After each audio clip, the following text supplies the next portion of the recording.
চৰকাৰী কৰ্মচাৰীসকলৰ বাবে জনাব বিচাৰিছোঁ বৃহৎ সুখবৰ। NPS কৰ্মচাৰীসকলৰ বাবে এই সুখবৰ আহিছে। পুনৰ নতুন নিয়ম প্ৰযোজ্য হৈছে, যাৰ অধীনত কৰ্মচাৰীসকল উপকৃত হ'ব। সবিশেষ আপোনালোকক জনাব বিচাৰিছোঁ, ভিডিঅ'টো প্ৰথমৰ পৰা শেষলৈকে চাই থাকিব। NPSৰ ক্ষেত্ৰত পুনৰ আহিছে নতুন নিয়ম, যি এজন গ্ৰাহকে 60 বছৰ সম্পূৰ্ণ কৰা বা অৱসৰ লোৱাৰ পিছত NPSত জমা হোৱা নিজৰ ফাণ্ডৰ 60% ধন উলিয়াব পাৰিছিল। বাকী 40% এনুইটি হিচাপে জমা থ'ব লাগিছিল। এতিয়া এই নিয়মৰ সলনি হৈছে।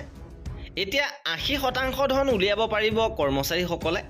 যদি গ্ৰাহকৰ কৰপাছ 12 লাখতকৈ অধিক হয়, তেন্তে তেওঁলোকে 80% ধন উলিয়াব পাৰিব আৰু বাকী 20% ব্যৱহাৰ এনুইটি ক্ৰয় কৰিবলৈ ব্যৱহাৰ কৰিব লাগিব। ইপিনে প্ৰস্থানৰ সময়ত সম্পূৰ্ণ ধন উলিয়াব পাৰিব। যদি গ্ৰাহকৰ কৰপাছ 8 লাখৰ পৰা 12 লাখৰ ভিতৰত হয়, তেন্তে তেওঁলোকে এককালীনভাৱে 6 লাখ টকা পৰ্যন্ত উলিয়াব পাৰিব আৰু বাকী থকা ধন এনুইটি ক্ৰয় কৰিবলৈ ব্যৱহাৰ কৰিব লাগিব। আৰু এয়া আছিলে NPSৰ ক্ষেত্ৰত নতুন নিয়ম। কৰ্মচাৰীসকলৰ সকলো খবৰ পাই থাকিবৰ বাবে আমাৰ চেনেলটো ছাবস্ক্ৰাইব কৰি ৰাখিব।